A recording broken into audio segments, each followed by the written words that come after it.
Hello friends, आप सब कैसे हैं। अब तक हम सुन रहे हैं रोज़ कहानी। उसका एक पार्ट हम सुन चुके हैं जिसमें बताया कि मालती एक स्त्री कैसे यंत्रवत अपना जीवन जी रही है। उसके जीवन में कोई उत्साह ही नहीं है। उसका पति महेश्वर भी ऐसा सुस्त और नीरस जिंदगी को जिए जा रहा है। उनके घर एक मेहमान आता है, वो भी यही महसूस करने लगता है कि मैं भी यहाँ आकर इन लोगों के जैसा हो गया हूँ। उसे भी नीरसता का अनुभव होता है। सोचता है यहाँ कोई एक बड़ी छाया इनके ऊपर मंडरा रही है। चलिए आगे इस कहानी का दूसरा पार्ट सुनते हैं। 4 बज चुके थे और 3 बजने पर मालती बहुत उग्र हो चुकी थी। यंत्रवत जीवन जीती हुई जैसे बहुत अथाह अथाह स्वर में बोल रही है। शून्य पथ का इतना अंश तय कर लिया है, न जाने कब कैसे मुझे नींद आ गई। तब 6 बजे मेरी नींद खुली, वो भी किसी की आहट से। मैंने देखा महेश्वर आ चुके हैं और उनके पीछे पीछे मेरा कुली भी। मैं मुंह धोने के लिए पानी मांगने ही वाला था, मुझे याद आया पानी तो है ही नहीं। फिर मैंने हाथ से अपना मुंह पोंछ लिया और मुंह पोंछते पोंछते मैंने महेश्वर से कहा, आपने आने में बड़ी देर कर दी। उन्होंने ग्लानि भरे स्वर में कहा, हाँ, आज वो गैंग्रीन का ऑपरेशन करके आया है। एक तो कर लिया, दूसरे को उसने एम्बुलेंस से बड़े अस्पताल में भिजवा दिया। मैंने पूछा, गैंग्रीन कैसे हो गया। एक कांटा चुभा था, उसी से हो गया। बड़े लापरवाह हैं यहाँ के लोग। फिर मैंने पूछा, आपको केस तो अच्छे मिल जाते होंगे, आय के लिहाज से नहीं, अभ्यास के लिए। बोले, हाँ, मिल तो जाते हैं।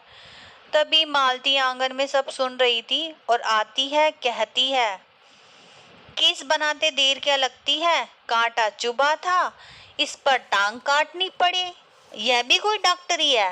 हर दूसरे दिन किसी की टांग किसी की बाह काट जाते हैं, इसी का नाम अच्छा अभ्यास है। महेश्वर हंस पड़े, न काटे तो उनकी जान गंवाए। हाँ, पहले तो जैसे किसी के कांटे चुभते ही नहीं थे। आज तक सुना है कांटों के चुभने से मर जाते हैं। महेश्वर ने उत्तर नहीं दिया, बस मुस्कुरा दिए। मालती मेरी ओर देखकर बोली, ऐसे ही होते हैं सरकारी हॉस्पिटल के डॉक्टर। न क्या परवाह, मैं तो रोज ऐसी बातें सुनती हूँ। अब कोई मर मुर जाए भी तो कोई ख्याल ही नहीं आता। पहले तो रात रात भर नींद ही नहीं आया करती थी। तभी आंगन में नल से ने कहा, टिप टिप टिप टिप। मालती दौड़ती हुई गई और अपने बर्तनों को साफ करने लगी। टीटी महेश्वर की टांगों के सहारे खड़ा हो गया था और मालती के पास खिसकता हुआ जाने लगा। तभी महेश्वर ने कहा, उधर मत जा। लेकिन वो चिल्ला चिल्ला कर रोने लगा। महेश्वर बोले, अब ये रो रो कर सो जाएगा, तभी तो घर में चैन होगा। मैंने पूछा, आप लोग भीतर ही सोते हैं, गर्मी तो बहुत होती है। महेश्वर बोले, पलंग आपको कैसे निकाले, पर अब आप आ गए तो आज पलंग भारी निकाल लेते हैं और हम सब भारी सो जाएंगे। अब हमने पलंग बाहर निकाल लिए। पलंग पर मैं और महेश्वर दोनों बैठकर बातें करने लगे। टीटी अब भी रोता ही रहा। रोते रोते चुप हो, थोड़ी देर में हमने उसे चुप करा दिया। मालती भी अपने बर्तन धो चुकी थी। बर्तन धोकर वो जा रही थी, तभी महेश्वर ने कहा, थोड़े से आम लाया हूँ, उन्हें भी धो लेना। कहाँ हैं? वही अंगीठी पर रखे हैं, कागज में लिपटे हुए। मालती कागज के टुकड़े को निकालकर पढ़ती हुई जा रही थी और तब तक उसने उस टुकड़े को पढ़ नहीं लिया, तब तक वो चैन से बैठी नहीं।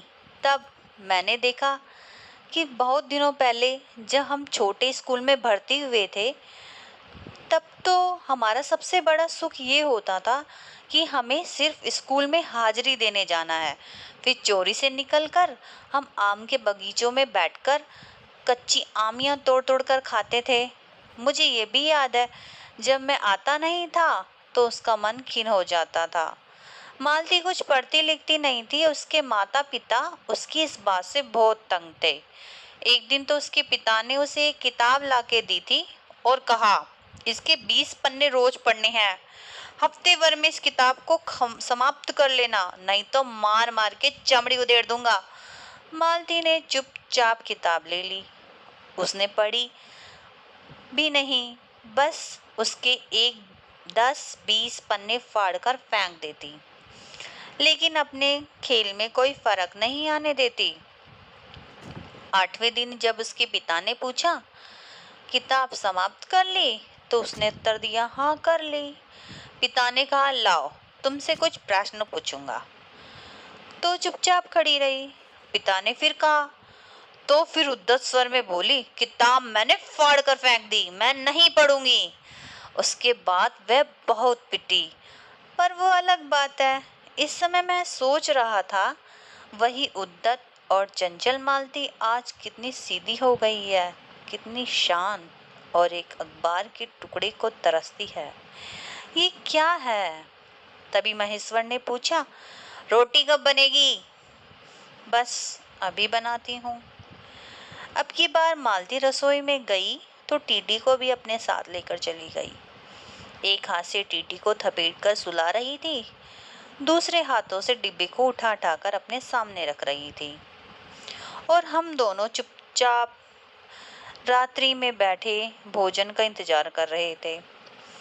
तभी भोजन बनकर आया और हमने भोजन कर लिया। बिस्तरों पर लेट गए, टीटी भी सो गया। मालती पलंग के एक और मोम जामा बिछाकर उसे लिटा गई थी, पर नींद में कभी कभी वो चौंक उठता था। एक बार तो उठकर बैठ ही गया था और तुरंत लेट भी गया। मैं उसको देख रहा था और महेश्वर मुझसे बोले, आप बहुत थके होंगे, सो जाइए। मैंने कहा, आप भी थके होंगे। फिर वो बोले, आप तो 18 मील पैदल चलकर आए हैं, तुम्हें सो जाना चाहिए। इसके बाद हम दोनों ऊँघने लगे। तब लगभग 10:30 बजे थे और मालती भोजन कर रही थी। मैं थोड़ी देर मालती की ओर देखता रहा। वो कैसे किसी विचार में लीन धीरे धीरे खाना खा रही थी।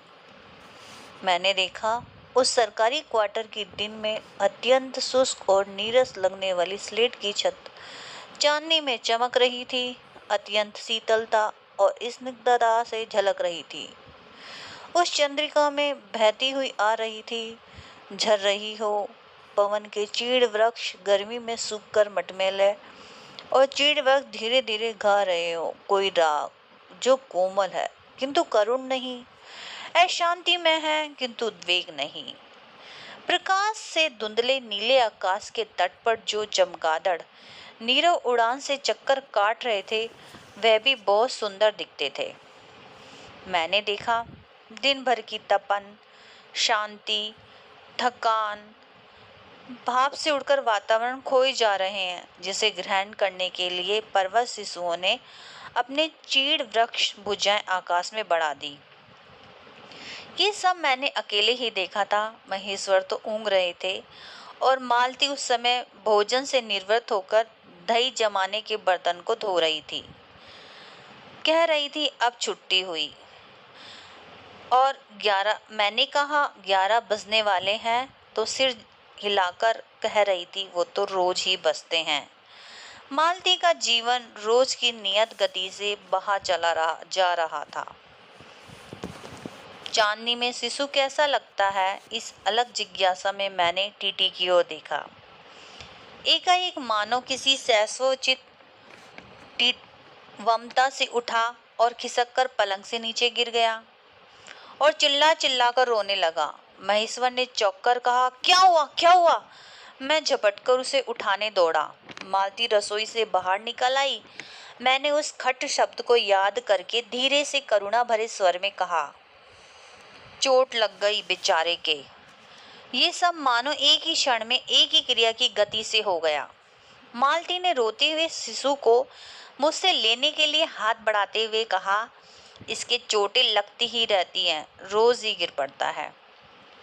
एक छोटे क्षण के लिए मैं स्तब्ध हो गया और मेरे मन में विचार आया, एक विद्रोह के स्वर में मेरे मन से बाहर नहीं निकला, माँ युवती, ये तुम्हारे हृदय को क्या हो गया है जो तुम अपने एकमात्र बच्चे के गिरने पर ऐसी बात कह सकती हो, और यह अभी जब तुम्हारा सारा जीवन तुम्हारे आगे है।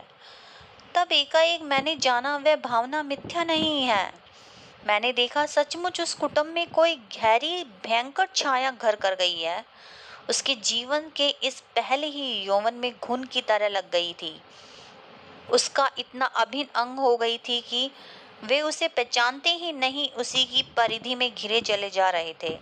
इतना ही नहीं, मैंने उस छाया को देख भी लिया। इतनी देर में पूर्ववत शांति हो गई। महेश्वर फिर लेटकर ऊँघ रहे थे।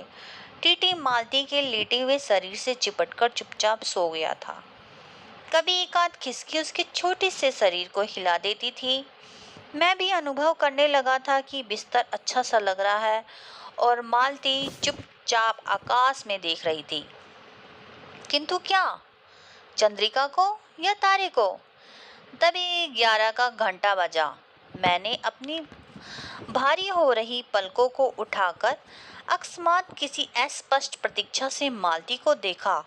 11 के पहले घंटे की खड़कन से ही मालती की छाती एकाएक फफोले की भांति उठी और धीरे धीरे बैठने लगी, और घंटा ध्वनि के कंपन के साथ ही मुख हो जाने वाली आवाज में उसने कहा, 11 बज गए।